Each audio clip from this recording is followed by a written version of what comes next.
Da parte de Deus, o fluxo da graça não será estancado, mas você pode se privar do que Ele está liberando. Então a escolha de não perdoar nos priva do fluxo da graça de Deus. Hebreus capítulo 12, versículos 14 e 15. O texto sagrado diz: procurem viver em paz com todos e busquem a santificação, sem a qual ninguém verá o Senhor. Cuidem para que ninguém fique afastado da graça de Deus, e que nenhuma raiz de amargura brotando cause perturbação, e por meio dela muitos sejam contaminados.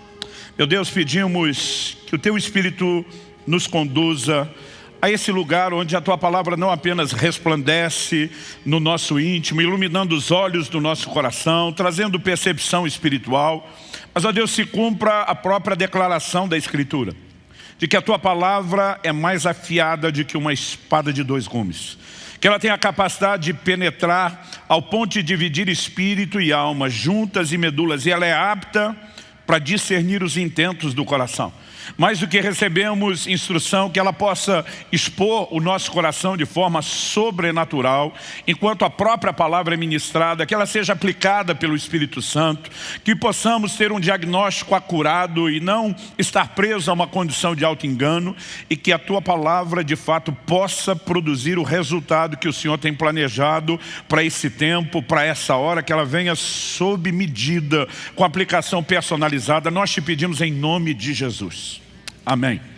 Bom, eu quero tomar essa advertência. Procurem viver em paz com todos. A NVI traduziu: esforcem-se para viver em paz com todos. Outras traduções, simplesmente escolheram a opção seguir a paz com todos. E junto com a expressão seguir a paz com todos, ele diz: e a santificação, sem a qual ninguém verá o Senhor. Portanto, quando ele está falando a respeito de paz, e a expressão paz, essa palavra utilizada no original grego e aqui traduzida como paz é eirene, ela significa ausência de guerra, harmonia. Eu e você precisamos entender que a Bíblia não está sugerindo apenas algo que é mais do que bom, importante para as nossas emoções, mas também para a nossa vida espiritual. Andar em paz, em ausência de guerra, de conflitos, não apenas traz uma harmonia emocional, mas significa parte do desenvolvimento espiritual, do nosso processo de santificação. Dito isso, na sequência, o versículo 15 faz a advertência: cuidem. Outras traduções dizem: tomem cuidado. Cuidem para que ninguém fique afastado da graça de Deus, e que nenhuma raiz de amargura brotando cause perturbação, e por meio dela muitos sejam contaminados. Depois de falar de paz, com recheio de santificação, mesclando paz com o que será dito, a Bíblia fala a respeito de um cuidado que eu e você devemos tomar com essas tais raízes de amargura. E é sobre isso que eu quero falar hoje. O tema da minha mensagem não é apenas um chamado ao exercício do perdão, mas talvez a gente possa se concentrar principalmente em evitar a raiz de amargura do que só apenas lidar com ela. E na minha mensagem, ao falar a respeito das raízes de amargura, eu quero começar enfatizando a importância de evitá-las.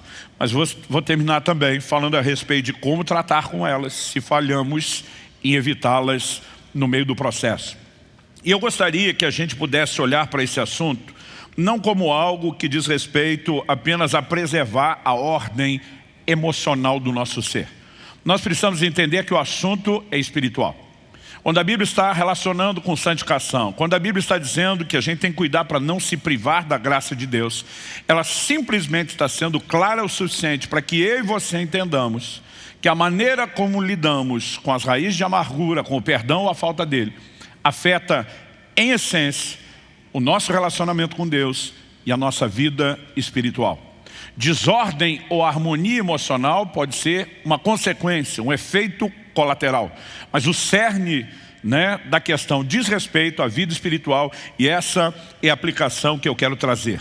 Quando a palavra de Deus está falando a respeito de seguir a paz com todos, e esse é o primeiro aspecto que eu quero trabalhar, ela nos mostra a importância de entendermos um padrão, um estilo de vida, o padrão comportamental do cristão.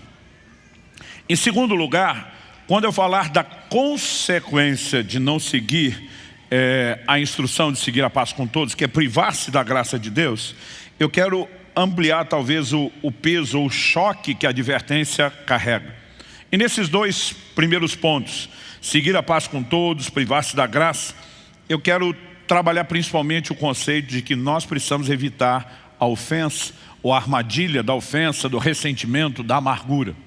Mas depois, em terceiro e último lugar, eu vou trazer a perspectiva bíblica de como lidarmos com a raiz. Se falhamos em evitar, como evitar que esse processo continue e como nós podemos resolver esse tipo de coisa ou de questão. Na segunda carta de Paulo aos Coríntios, no capítulo 2, nos versículos 10 e 11, o apóstolo Paulo aborda a questão do perdão e ele eleva esse assunto para o plano espiritual, que é a leitura que eu quero que a gente tenha. Não se trata apenas de uma questão de ordem emocional, mas da vida espiritual. Ele diz assim, versos 10 e 11 de 2 Coríntios 2, a quem vocês perdoam alguma coisa, eu também perdoo. Pois o que perdoei, se é que perdoei alguma coisa, eu fiz por causa de vocês na presença de Cristo. Preste atenção à frase, na presença de Cristo. No 11 ele diz, para que Satanás não alcance vantagem sobre nós, pois não ignoramos quais são as intenções dele. Outra tradução diz, pois não ignoramos as suas maquinações, os seus ardis. Então o apóstolo Paulo está falando que uma decisão de perdão é algo que se faz na presença de Cristo. Vida espiritual, relacionamento com Deus. E ele diz, e esse zelo por manter esse assunto bem resolvido na presença de Cristo, é para que Satanás não leve vantagem sobre nós, não alcance vantagem sobre nós. O que significa que num ambiente onde não há perdão, há um espaço para ação, influência, eu diria até controle maligno. A ofensa é uma armadilha que Satanás usa. Deus nos criou como seres relacionais. Uma das primeiras declarações que Deus faz sobre o homem, lá no início no Éden, não é bom que o homem esteja só. A sabedoria bíblica aponta com clareza para isso. Provérbios 18:1 diz, aquele que se isola insurge-se contra a verdadeira sabedoria e busca só o seu próprio desejo. Agora, por que muitas vezes alguém vai insurgir-se, rebelar-se contra a sabedoria do convívio social? A Bíblia diz, ele quer o seu desejo, porque o convívio social envolve, entre outras coisas, renúncia, abrir mão, adequações, adaptações. Porque quem dera todo mundo, é o que nossa cabeça equivocadamente pensa, quem dera todo mundo fosse como a gente. Normalmente a forma como olhamos o mundo diz respeito ao jeito que nós somos. Normalmente temos a tendência, salvo aqueles momentos de crise pessoal, na hora que vamos analisar o mundo, nós temos a tendência de achar que o nosso temperamento é o melhor. Quando estamos em crise conosco mesmo, a gente consegue botar um monte de defeito, mas se comparar com os outros, nós somos os melhores. Então todo mundo deveria agir e comportar como a gente. Mas nós temos temperamentos, estilos de ser completamente diferentes. Aliás, eu costumo dizer, e Deus sabiamente distribuiu isso com a harmonia necessária. Um dia eu estava comentando com a minha esposa, eu falei, olha, dizem que a quantidade de coléricos, que é o meu temperamento, é de cerca de 3% apenas da população. Eu falei, por que tão poucos? Minha mulher falou, porque a gente não aguentaria mais de vocês. Então Deus dosou isso. Eu fico imaginando que dependendo a leitura, né, do ponto de vista do lado de cá ou do lado de lá, essa percepção do que é melhor acentua mais ou menos. Mas além dessas diferenças, nós temos o estilo de criação, a maneira como fomos formatados a pensar, a maneira como criamos expectativas, e tudo isso combinado traz um potencial extraordinário para conflitos. Deus nunca disse que eu e você não teríamos conflitos. A Bíblia nos instrui a administrá-los e mostra que no meio desse ambiente os aprovados se manifestam. Logo, os reprovados também se destacam. Paulo escreve aos Coríntios e diz, importa que entre vós haja facções, divisões, confusões. Ele diz, a fim de que os aprovados se manifestem. Nós tanto podemos amadurecer nesse tipo de processo, como a nossa maturidade começa a ser colocada em evidência à medida que aprendemos a lidar corretamente. Eu e você precisamos entender que quando Jesus disse, no mundo tereis aflições, Ele não estava falando só de circunstâncias externas. Muitas vezes nossas aflições, né, elas têm a ver com o comportamento das pessoas. A Bíblia fala de quando Esaú se posiciona contra a instrução dos seus pais e se casa com as mulheres, né, da terra de Canaã e não com as pessoas ligadas à cultura que eles tinham, o que envolvia também o estilo de fé. A Bíblia diz que elas se tornaram para seus pais uma amargura de alma. Muitas vezes não são as pessoas, as suas decisões, a maneira como decidem conviver. Isso tem um ambiente potencial de gerar muito conflito. E todos nós sabemos disso na prática. Mas a orientação bíblica nos mostra como conviver num ambiente de imperfeições. Isso significa que eu e você vamos ter que aprender a andar em amor. Isso significa que eu e você vamos entender a necessidade de determinadas adaptações.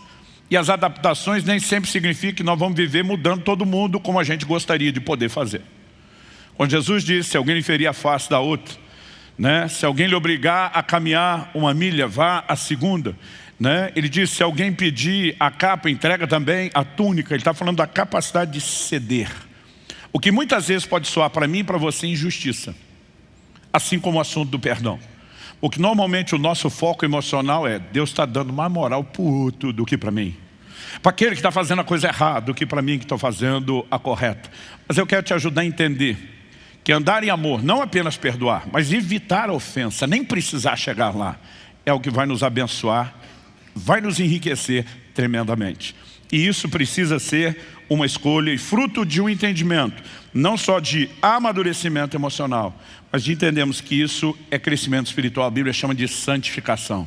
Porque errar no terreno do perdão não traz só desordem emocional.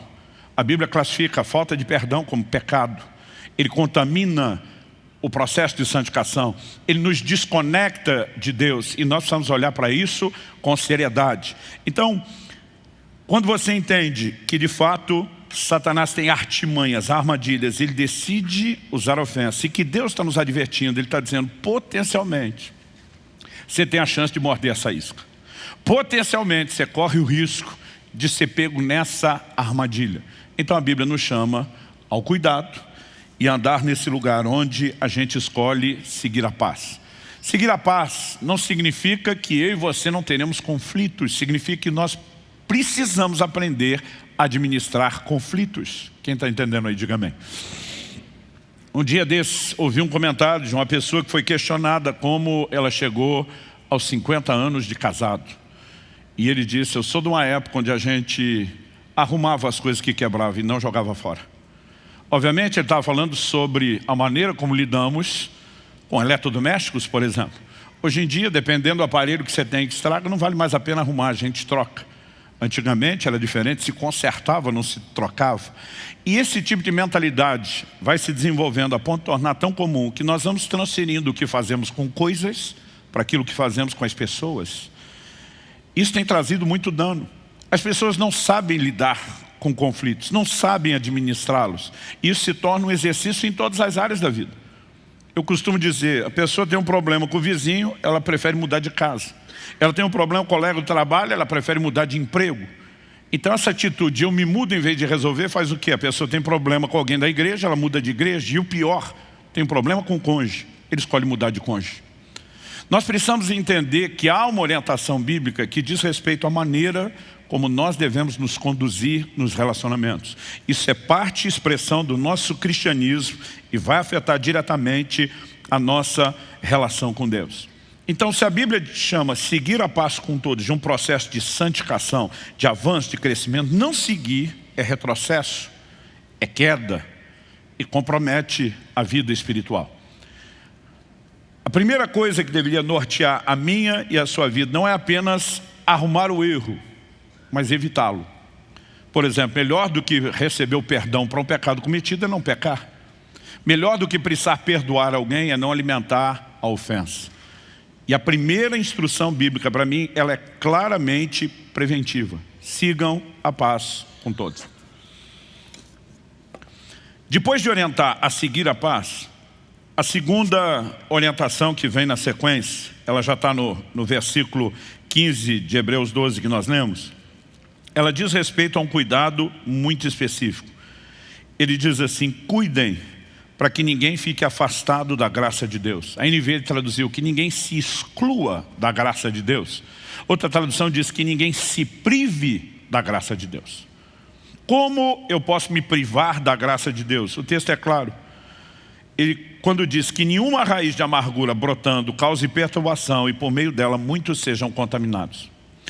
A falta de perdão, estou sustentando isso desde o início e você é repetitivo, ela não é apenas um problema de ordem emocional.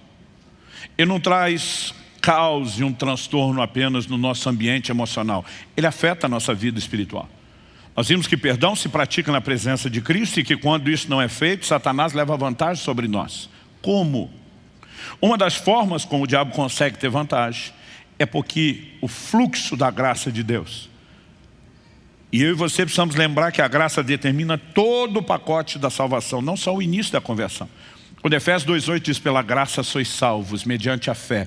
Eu e você precisamos entender que tudo o que recebemos de Deus é uma expressão da graça de Deus. Quem está entendendo? Agora, não só a conversão, todo o crescimento, a santificação, as bênçãos, o favor, tudo que Deus fará na minha e na sua vida é uma expressão da graça. Mas a graça não age sozinha. A graça não age de forma unilateral. Se assim fosse, não haveria uma orientação bíblica, que ninguém se prive da graça, que ninguém se exclua da graça, que ninguém se afaste da graça. Se a graça agisse sozinha de forma unilateral, ela nos privaria de si. Mas não o contrário. Mas quando a Bíblia está dizendo para que eu e você não nos privemos da graça, significa que a graça não age sozinha. Aliás, eu gosto de dizer que na definição teológica a graça não age, ela reage, ela interage.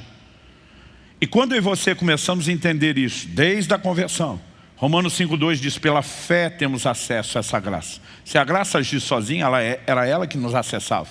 Quando a Bíblia está dizendo que pela fé nós acessamos, significa que nós temos responsabilidade, nós temos parte no processo. E podemos agir de uma forma errada a ponto de comprometer o fluxo da graça de Deus na nossa vida. Agora, se tudo o que provamos de Deus depende da graça, e nós comprometemos o fluxo da graça, o quão danoso, o ressentimento, a amargura, a falta de perdão pode se tornar. O apóstolo Paulo escreve em 2 Coríntios, no capítulo 6 e no versículo 1. Ele diz: nós, na qualidade de cooperadores com Ele, cooperadores de Deus, vos exortamos a que não recebais em vão a graça de Deus. Primeiro ele diz, na qualidade de cooperadores. A palavra aqui traduzida cooperadores, sinergia. Cooperar é operar juntamente com, é trabalho conjunto. Então Paulo está deixando claro, Deus não trabalha sozinho, nós temos que trabalhar com Ele. Há uma interação entre Deus e os homens. Ele diz, na qualidade de quem tem que cooperar, a exortação que eu vou fazer tem que ser entendida sob essa lente, cooperação. E diz, eu exorto vocês, não recebam a graça de Deus em vão. Ele está dizendo, Deus está liberando graça. Tem um fluxo da graça. Da parte de Deus, o fluxo da graça não será estancado. Mas você pode se privar do que Ele está liberando. Então imagine um eletrônico ligado à tomada como um computador. E alguém simplesmente passa e corta o fio da tomada. Ainda tem energia lá? Tem. Ele ainda está sendo liberado o fluxo de energia? Sim. Mas porque houve uma desconexão com o fluxo, aquele eletrônico que depende de energia não vai funcionar. Não é por má vontade da eletricidade. É simplesmente porque houve uma desconexão. E a Bíblia está dizendo, tomem cuidado para não se excluir da graça de Deus. Quem está acompanhando a ideia? Então, o apóstolo Paulo escreve aos Gálatas e ele diz, eu não anulo a graça de Deus. Por que ele diria isso, se não é possível anulá-la? Seria quase que a mesma coisa que hoje em dia alguém queria se orgulhar e dizer, eu não mato Deus, mas Deus não pode ser morto. Do que é que você está se orgulhando? Então Paulo está falando sobre anular a graça. Ele diz, então não receba a graça de Deus em vão. E você precisamos entender como o perdão que eu e você recebemos de Deus foi liberado sobre nossa vida. Graça. E quando entendemos isso, que o perdão de Deus é uma expressão da graça, o que significa a decisão de não perdoar? Em Mateus 6, 14 e 15, ali naquele contexto da chamada oração do Pai Nosso, que nos ensina a declarar perdão sobre os outros. Jesus termina dizendo: porque se perdoarem aos outros as ofensas deles, também o Pai de vocês que está no céu perdoará vocês. Se porém não perdoarem aos outros as ofensas deles, também o Pai de vocês não perdoará as ofensas de vocês. Como recebemos o perdão de Deus? Graça. Mas quando nos recusamos perdoar o próximo, Deus está dizendo: eu vou retirar o fluxo da graça que te oferece perdão, pela sua decisão de não perdoar. Então a escolha de não perdoar nos priva do fluxo da graça de Deus. Não podemos olhar para isso e achar que é apenas um assunto relacional ou de ordem sentimental. Nós precisamos entender que, em essência, ele diz respeito a questões espirituais, por isso que está relacionado com a nossa santificação. Na parábola do credor incompassível, em Mateus 18, Jesus fala de um camarada que era uma dívida impagável. Quando você faz aquela conta, o tempo, os anos de trabalho, ele não conseguiria pagar aquilo. E a Bíblia fala que aquele senhor, aquele rei o perdoou. Mas depois ele encontra um conservo que ele devia algo bem menor, comparado à dívida eterna que ele tinha. Mas ele começa a sufocar aquele camarada dizendo: você tem que pagar o que me deve, e não oferece perdão. A Bíblia diz que quando o rei toma conhecimento disso, diz: bota ele na prisão. Estou revogando o perdão que eu dei a ele. O que é que Jesus está falando? Eu e você recebemos o perdão de uma dívida imensa da parte de Deus. E Deus está dizendo: se você não pode compartilhar com os outros o pouco do que eu te ofereci, eu revogo o que eu te ofereci. Quando você pensa nisso, gente, quando cada um de nós para realmente pensar nisso, a pergunta é: por que eu vou brincar com ofensa ou ressentimento? Nós precisamos entender que quando Deus nos chama a andar em perdão, Ele está pensando no nosso bem.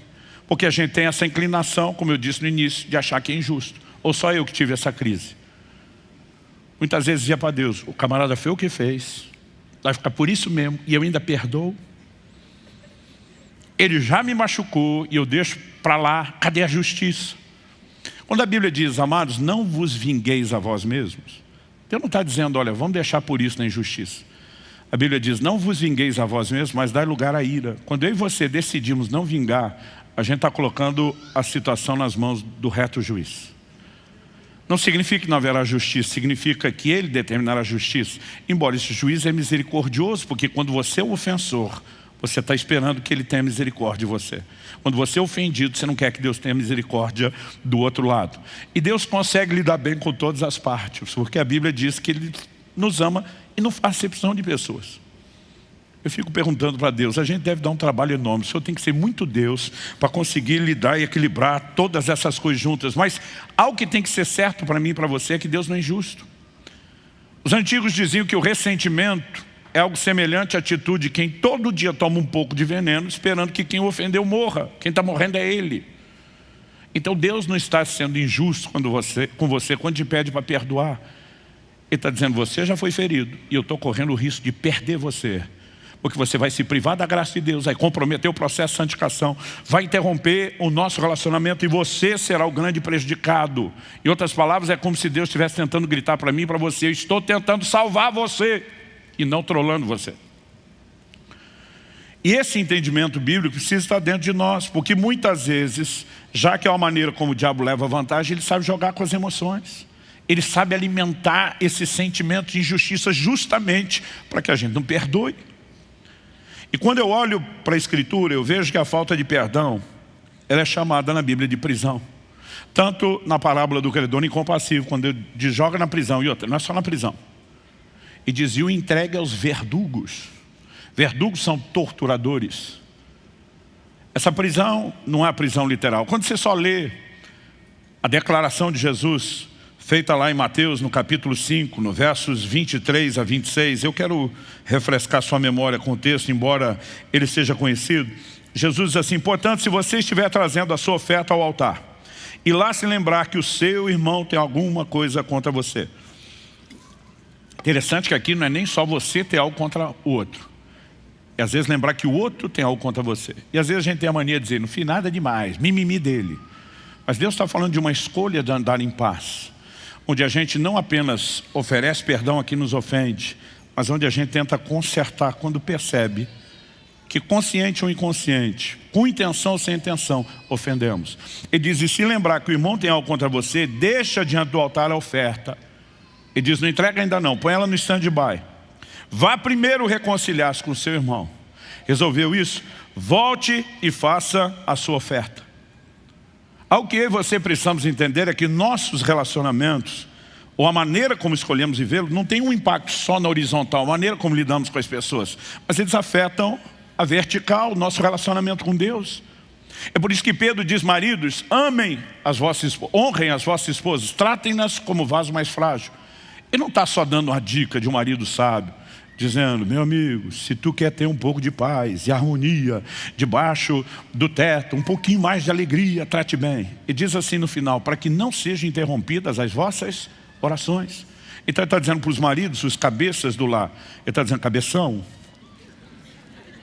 se você não tratar direito sua mulher, você não tem um problema só na horizontal, o que já não vai ser bom para você.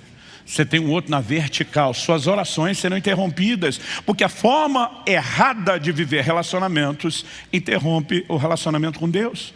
Paulo escreve a Timóteo e diz, eu exorto, pois que os homens orem em todo lugar, levantando mãos santas, sem ira nem contenda. Definição de mãos santas, sem ira nem contenda. Ira e contenda é o quê? Pecado de relacionamento. A menos que você tenha a habilidade de se irar consigo mesmo e só contender consigo, o que normalmente a gente não costuma presenciar. Outro dia eu soube de uma pessoa que ele era tão problemático, mas tão problemático, que morava sozinho e fugiu de casa. Mas salvo esse tipo de exceção, problema de ira e contenda é com os outros, não é com a gente. E a Bíblia está dizendo que isso vai afetar o quê? A vida de oração, o relacionamento com Deus. Quem está entendendo? Quando a Bíblia diz, não se prive da graça de Deus, ele está dizendo, tolinho, se você continuar essa ideia de manter a amargura, o ressentimento, o grande prejudicado será você e não apenas nas suas emoções. Bom, verso 25. Entre acordo, de Mateus 5, entre acordo sem demora com o seu adversário, enquanto você está com ele a caminho, para que o adversário não entregue você ao juiz, o juiz entregue você ao oficial de justiça e você seja jogado na prisão. Em verdade, eu lhe digo que você não sairá dali enquanto não pagar o último centavo. Alguns acham que Jesus estava falando só de evitar a prisão natural, por meio de um acordo. Mas quando eu e você olhamos o pacote do ensino de Jesus, inclusive Mateus 18, a parábola do credor incompassível, que diz que vai para a prisão, que vai ter tortura. Nós entendemos que a Bíblia está falando em essência de uma prisão espiritual. Quando eu e você nos privamos da graça, saímos da esfera da ação de Deus, entramos num lugar onde Satanás leva vantagem, ele consegue nos prender. E além de prender e amarrar nossa vida, a Bíblia diz que essa prisão tem verdugos, torturadores. Muitas pessoas têm sofrido desnecessariamente porque caíram nessa armadilha. Sofrem no plano espiritual, sofrem no emocional, sofrem no físico. Inúmeras enfermidades se manifestam tendo origem na falta de perdão. Alguns dizem, isso não é patológico. Falei, então que seja espiritual, mas que vai ter verdugo, vai. E eu não quero saber qual a origem, eu quero evitar o problema. E a Bíblia nos pontua um comportamento que pode nos proteger disso. Quem está entendendo, diga amém. Terceiro e último lugar. Depois de entender a importância de seguir a paz com todos e o motivo principal para não se privar da graça de Deus, e esses dois primeiros tópicos nos ajudam a evitar a ofensa. Eu quero falar agora a respeito de lidar com a raiz de amargura. Pastor, se eu não evitei, ou até consegui evitar em tantas coisas, mas acabei caindo nessa armadilha, como eu lido com isso? Seguir a paz é nem precisar perdoar, é viver acima da ofensa, é escolher andar em amor. Eu e você podemos viver nesse lugar. Isso é uma escolha e é uma decisão. Agora, não significa que nós damos manutenção a esse comportamento só com recursos humanos, naturais. Romanos 5,5 diz que o amor de Deus é derramado em nossos corações pelo Espírito Santo. Paulo escreve aos Gálatas e diz, o fruto do Espírito é amor. E quando falamos desse tipo de amor, ágape, o amor perfeito do tipo de Deus, ele é paciente, ele não se irrita, ou seja, nós precisamos de um combustível sobrenatural para viver esse nível de tolerância. Se relacionar significa muitas vezes adequar, ceder e não só tentar transformar os outros, para que a gente consiga negar o cerne daquilo que é a expressão da nossa carnalidade, que é o egoísmo, nós precisamos de um combustível sobrenatural.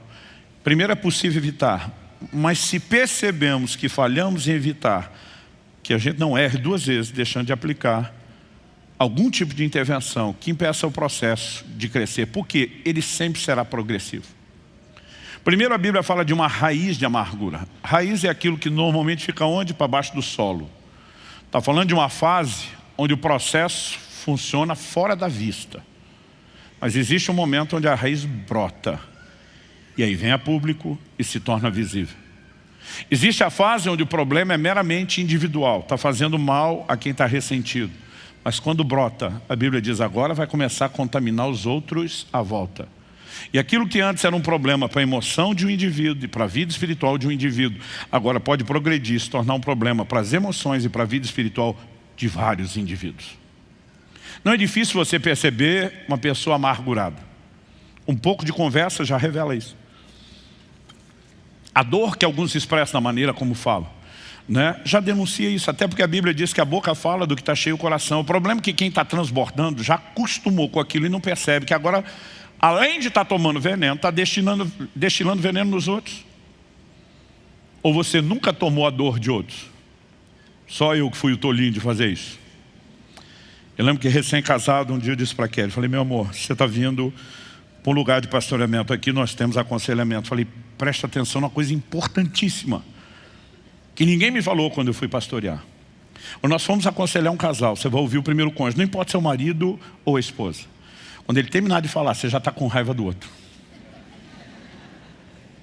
Mas quando você termina de ouvir o outro, você está com raiva do primeiro. Porque cada um tem razão, mas não tem jeito os dois ter razão.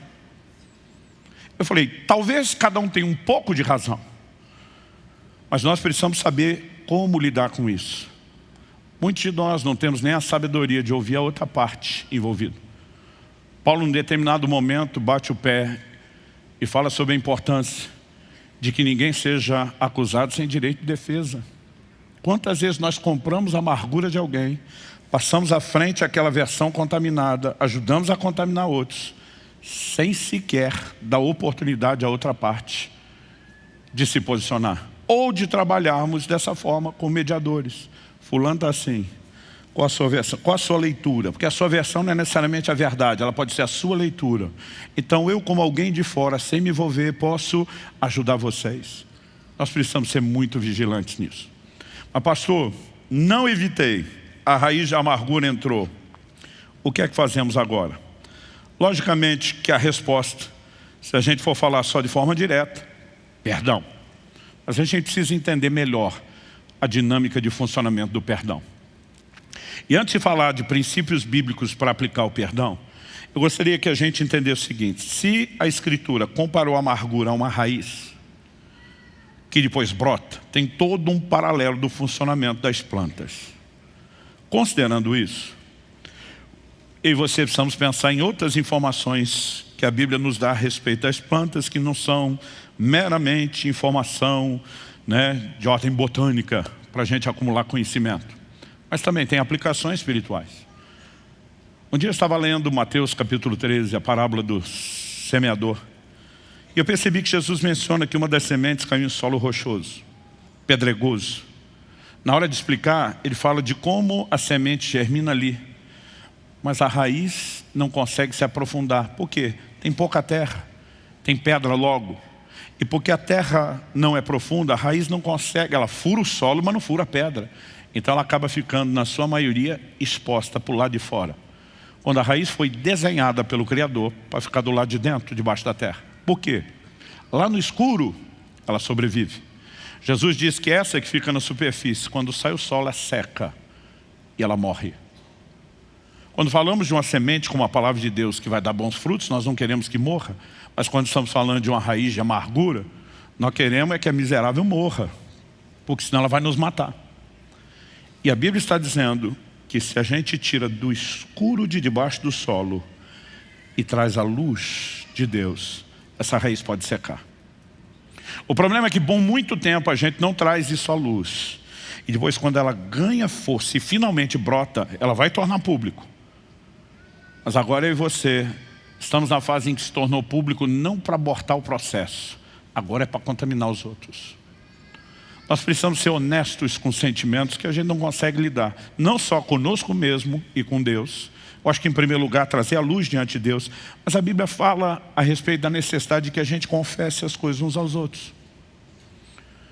E para mim tem sido importante ao longo da caminhada não só dizer para Deus, mas às vezes chamar alguns amigos e dizer: ei, ora comigo. Eu estou sendo carnal, meu coração está assim, está assado. Sei que é errado, você não precisa pregar nada para mim. Só preciso expor. Não estou lidando como deveria.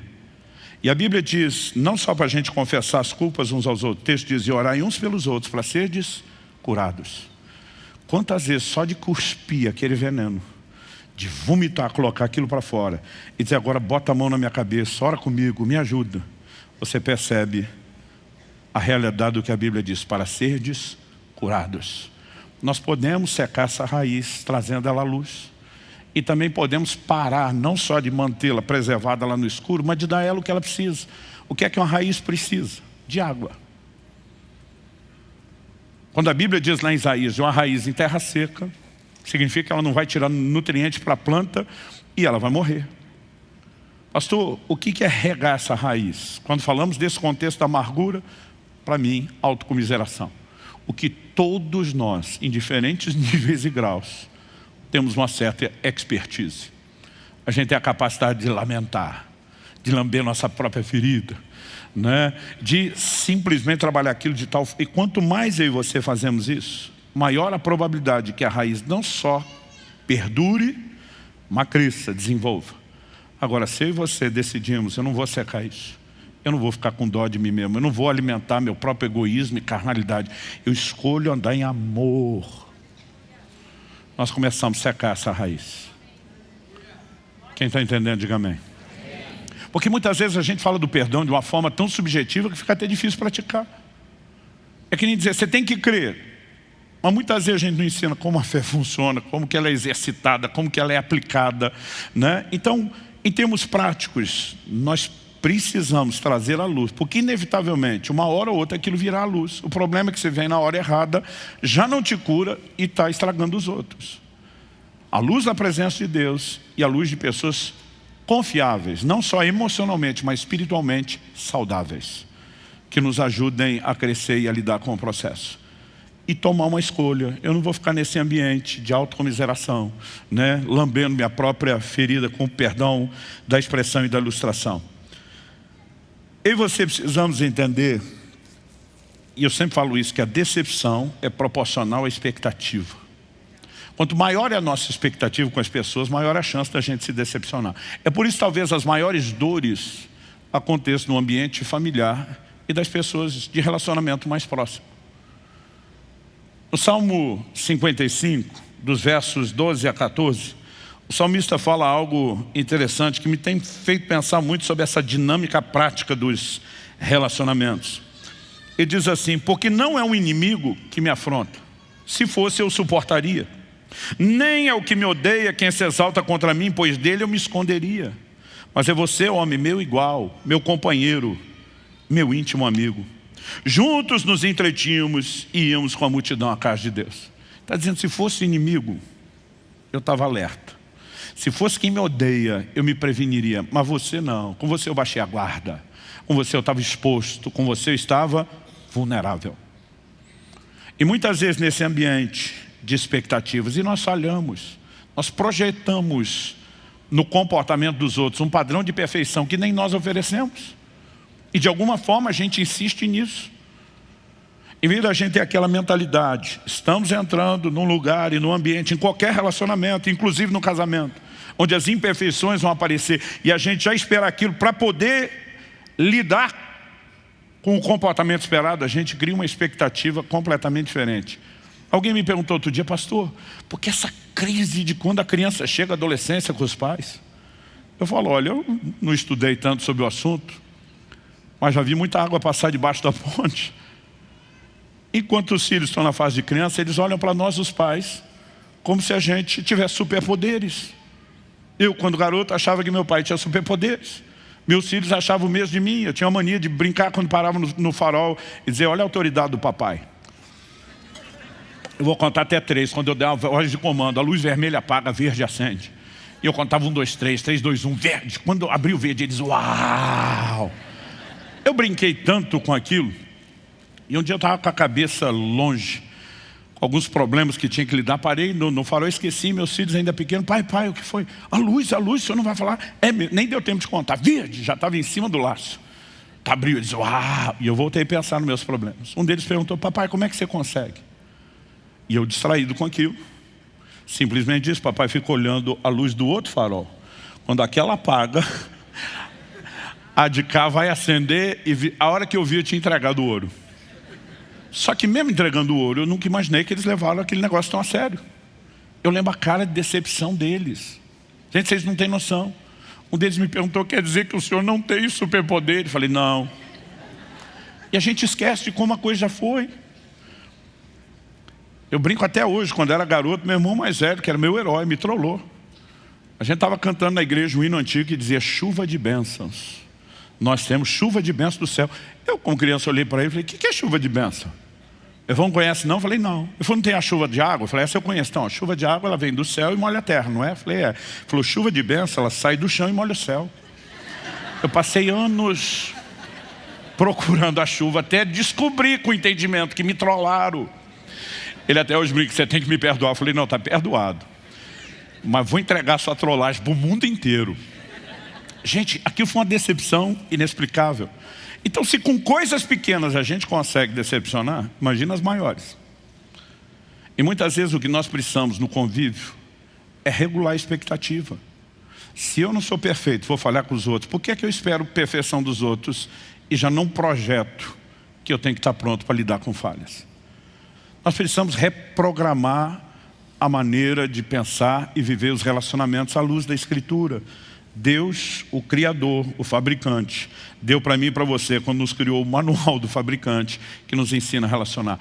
E depois de entender essas dinâmicas, que para mim não são só ferramentas psicológicas, espere corretamente.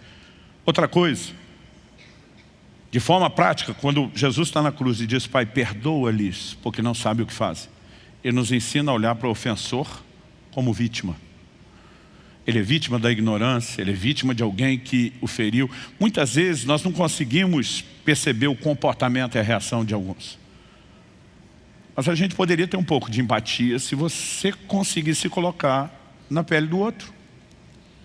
Eu lembro de uma ocasião, eu estava na praia, estava um tempo meio nublado e eu não me toquei que sem o sol aparecer forte, o mormaço queimaria, não usei protetor solar. E depois de uns dias eu volto para a igreja como? Está tão queimado que mal conseguia dormir à noite. Eu lembro quando chego na igreja, revejo alguns amigos, todo mundo com saudade. Alguns já abrem o braço para te abraçar. E eu, não me toque. Porque quem está machucado não consegue ver no abraço uma expressão de afeto. Aquilo é uma ameaça. Emocionalmente, nós temos muita gente agindo assim o tempo todo. E às vezes você pergunta que bicho mordeu essa criatura. Em vez de perguntar para a própria criatura o motivo do comportamento, a gente fica julgando e avaliando. Jesus elogia Natanael, diz, eis um verdadeiro israelita em quem não há dolo. Natanael vira para Jesus e diz, de onde o senhor me conhece? Eu digo, caramba, não dá nem para elogiar o cara quase como, quem o senhor pensa que é para falar bem de mim? Você nem me conhece. Eu estou falando bem de você, não estou falando mal, mas não me conhece. Na hora que eu tenho vontade de parar na frente de alguns e dizer, alô? Mas sabe, se você aprendemos a nos colocar no lugar de outros, a gente pode regular algumas coisas. Isso é mais do que ferramenta emocional. São orientações bíblicas, práticas e sábias. Mas a grande ferramenta para o perdão, ela é de ordem espiritual. Além do amor de Deus que é derramado em nossos corações, o perdão é um ato de fé. De acordo com a Bíblia, o perdão não tem a ver com merecimento. Eu vejo muita gente falando, fulano merece que eu perdoe. Eu digo, e você merecia que Deus te perdoasse. Efésios 4:32 diz que nós temos que perdoar como Deus em Cristo nos perdoa. A gente merecia? Não. Então a gente oferece perdão sem o outro merecer. Nós recebemos perdão por misericórdia, porque é que agora, para oferecer perdão, tem que ter merecimento? Pastor, a teoria é bonita, exatamente. Como é que a gente pratica? Fé. Perdão não tem a ver com sentimento.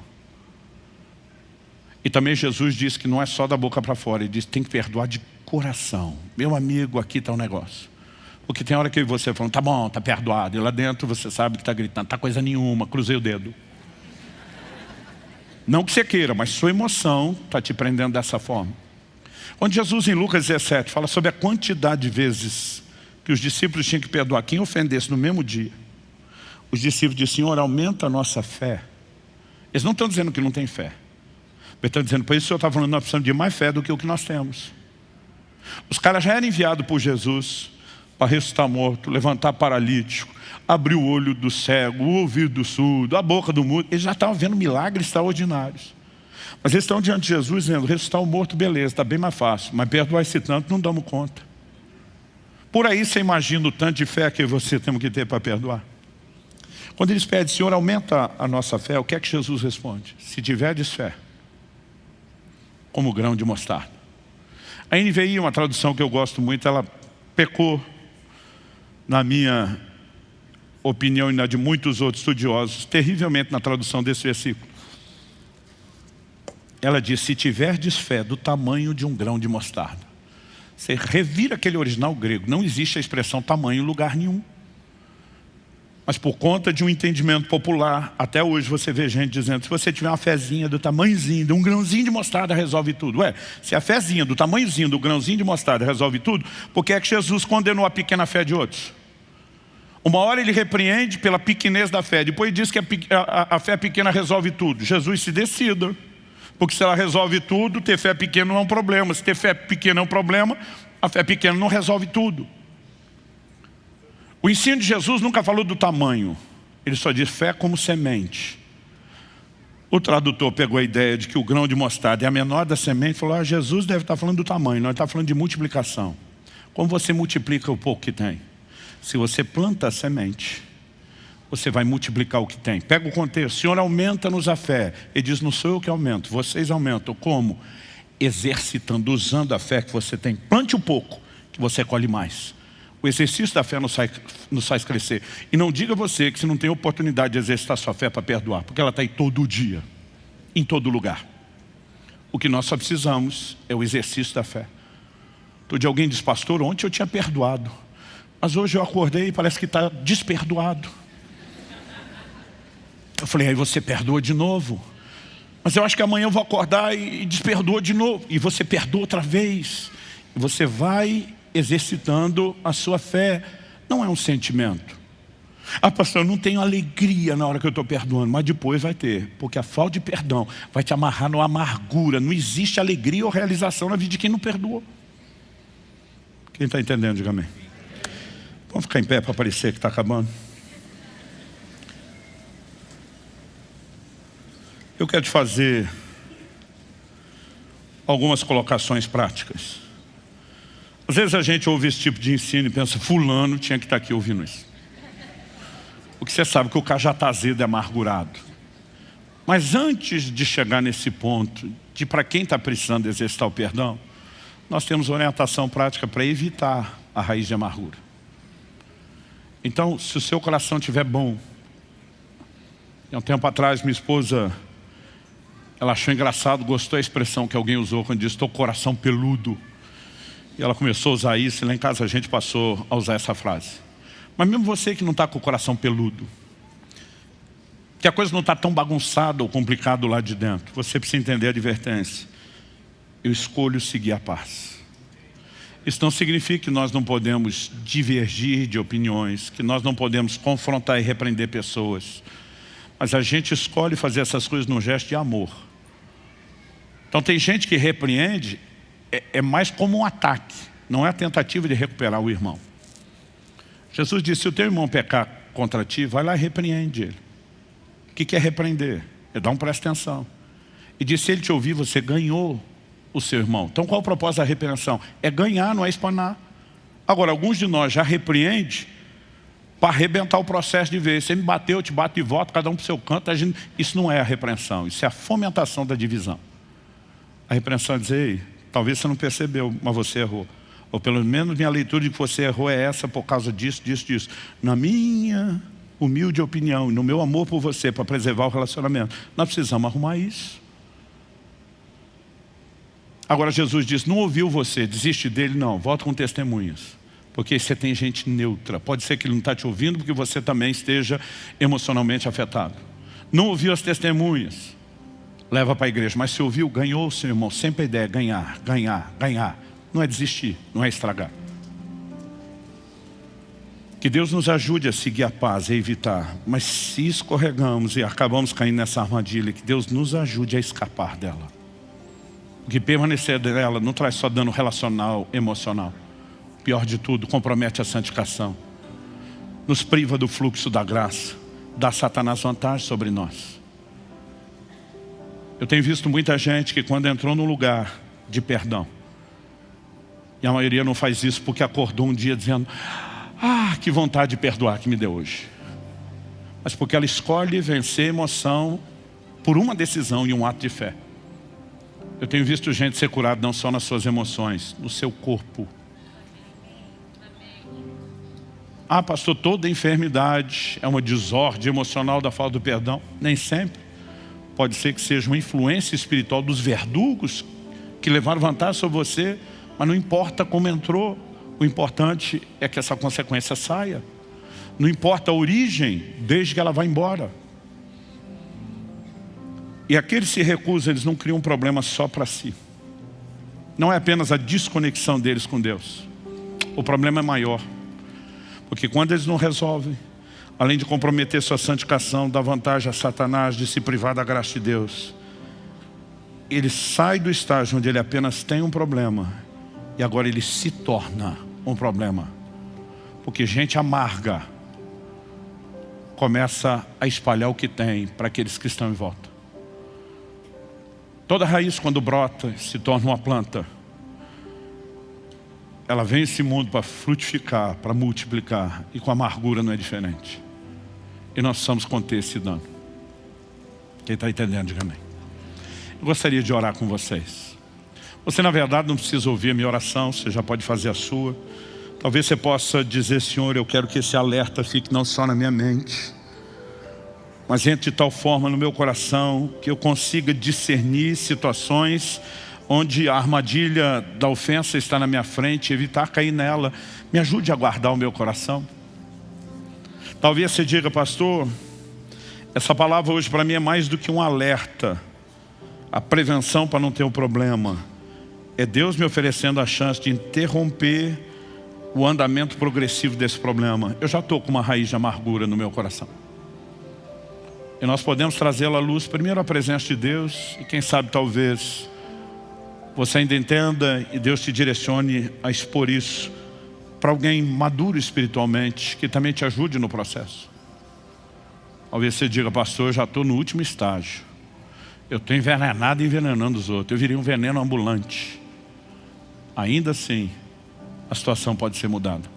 Qualquer que seja o lugar onde você esteja, a instrução bíblica é eficaz, é importante. Se não há raiz de amargura, ela é preventiva. Se há, Deus está oferecendo uma forma de você escapar. Talvez Ele esteja te orientando para ajudar pessoas que também vão precisar da sua ajuda. Qualquer que seja a dinâmica de aplicação, eu gostaria que você orasse por isso. Fala com Deus do seu jeito, da sua maneira, com as suas palavras. Eu quero orar por você, mas nem preciso ficar ouvindo a minha oração. Vá fazendo a sua. E o importante nessa hora não é que você ore bonito, é que você ore de forma honesta, sincera. Você rasgue o coração com Deus, não porque Ele não sabe, Ele sabe tudo. Mas é porque essa honestidade, essa capacidade de expor o que está dentro de você, vai também te expor a uma ação e uma intervenção dEle. Espírito Santo, vem sobre nós. A Tua palavra é apta para discernir intentos do coração, e eu oro que qualquer amargura que tem permanecido oculta, escondida aos nossos olhos, seja trazida à luz pelo Senhor. Seja exposta pela ação da Tua palavra e aplicação do Teu Espírito Santo, mas não meramente exposta. Que seja exposta hoje para ser exterminada, arrancada. Nós não queremos apenas uma qualidade de vida emocional e relacional melhor no nível horizontal. Nós queremos isso contigo, Senhor. Não queremos ser roubados absolutamente em nada no nosso relacionamento com o Senhor ou com o fluxo da graça de Deus. E nós clamamos Uma vez que o fruto do Espírito é o amor e que o amor de Deus é derramado em nossos corações pelo Espírito Santo, nós clamamos, se é que podemos colocar um rótulo como esse, nós oramos por um batismo de amor, por uma liberação sobrenatural, por esses recursos do céu. Que o perdão não seja fruto de esforço ou um ato emocional, mas que ele possa ser um posicionamento de fé que nos leve a acessar os seus recursos. Não apenas o perdão, a escolha de seguir a paz com todos. Ajuda-nos. Nós clamamos em nome de Jesus. Em nome de Jesus. E para a glória do teu nome mesmo.